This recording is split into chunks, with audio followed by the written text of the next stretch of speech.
pekerjaan Bapak apa, dan Bapak udah berapa lama tinggal di sini? Nama saya Pak Asmi Yadi.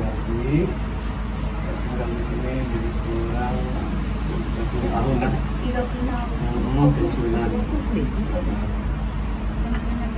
Ya.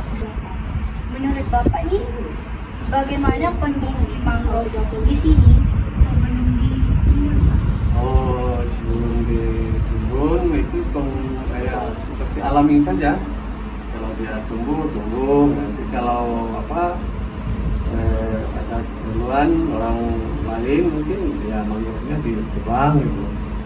Nah itu jadi semenjak adanya proyek ini, nah, itu kan mangrove-nya ditebang semua, kemudian kita tumbuh lagi gitu. Ya untuk poldernya gitu. Terus kali boleh nggak sih Pak, siapa yang melakukan penimbunan proyek itu Pak, desa mangrove itu?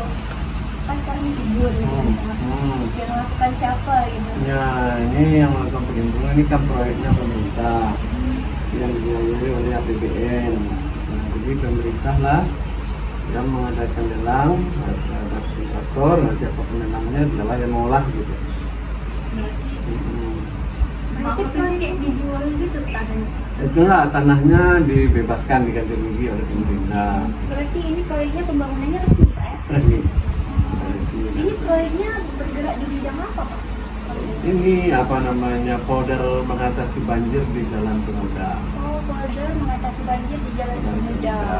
Terus Pak, apakah ada perbedaan kondisi lingkungan di sini sebelum dan sesudah mangrove ini ditimbun Pak? Nah, itu jelas ada. Jadi perbedaan sebelum dan sesudah itu tetap ada.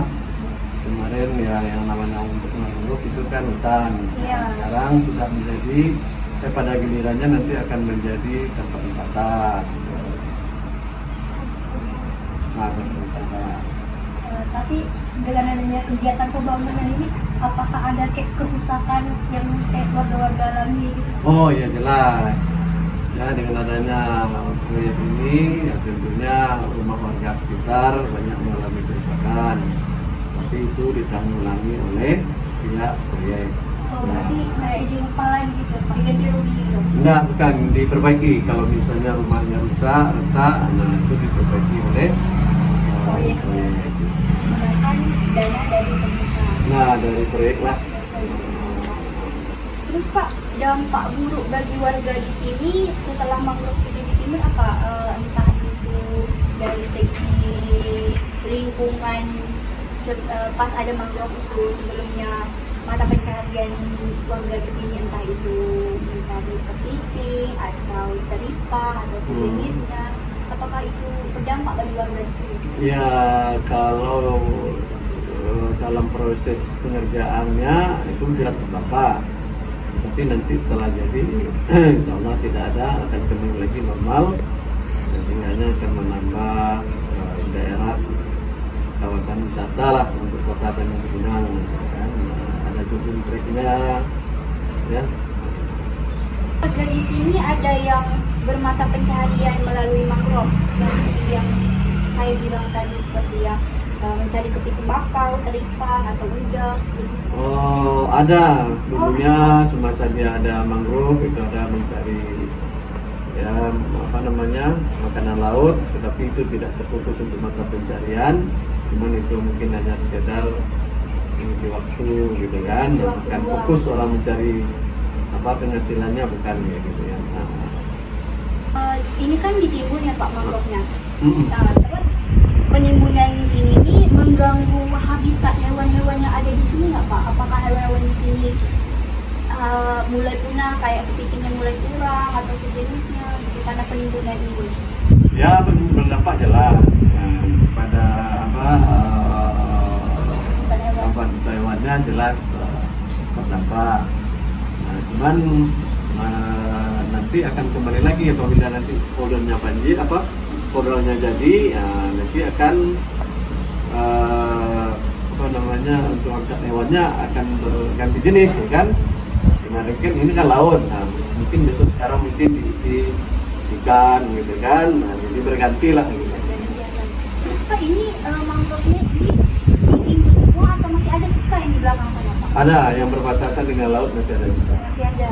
Memang sengaja disisakan. Memang sengaja dipisahkan. Kalau mangrove nih kan Pak, ada yang kayak dicabut apa dari timbunan sisa-sisa mangrove itu ditaruh kemana? Ya, dibuang ke tempat pembuangannya, kemudian tertimbun oleh lumpur-lumpurnya. Berarti tidak diolah seperti kayak kali bakar gitu Pak? Nggak ada diolah. Nggak diolah. Tapi mangrove-nya nggak begitu banyak, cuman ya, jarang-jarang lah gitu ya. Tetap ada mangrove-nya.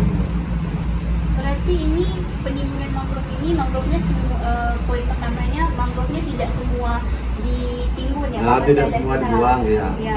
Terus yang kedua, pembangunan proyek ini juga berdampak positif juga sebenarnya Ya. kalau dilihat dari segi ini. Karena ini proyeknya juga untuk menanggulangi kebanjiran ya di Sejang. Terus untuk pariwisata juga bisa. Pariwisata juga bisa. Gitu. Baik. Pak Sarani itu sudah jelas ya di sana juga. Jelas juga Pak. Iya. Iya. Menurut Bapak kalau hal ini terjadi di tempat lain itu solusinya itu apa Pak? Kan penimbunan nih, apakah entah itu ditanam kembali mangrove-nya atau misalnya dibuat bendungan supaya tidak terjadi kebanjiran? Ya, sekarang ini kan folder ini kan mengatasi banjir, mengatasi banjir di Jalan Pemuda. Kemudian nanti akan ditanam lagi pohon-pohon yang tidak mangrove, gitu kan. Jadi ya layaknya lah semacam lingkungan wisata hijau gitu kan. Gitu. Makasih ya Pak. Oke. Makasih banyak Pak. Ya, sama-sama. Hutan mangrove yang ekosistemnya sudah terganggu di Sejang karena disebabkan oleh penimbunan folder membuat kelompok kami berpikir untuk memberi solusi dengan cara penanaman kembali mangrove di pesisir folder yang telah dibuat. Dan untuk area warga setempat yang berdekatan dengan folder bisa ditanami kembali dengan berbagai pohon.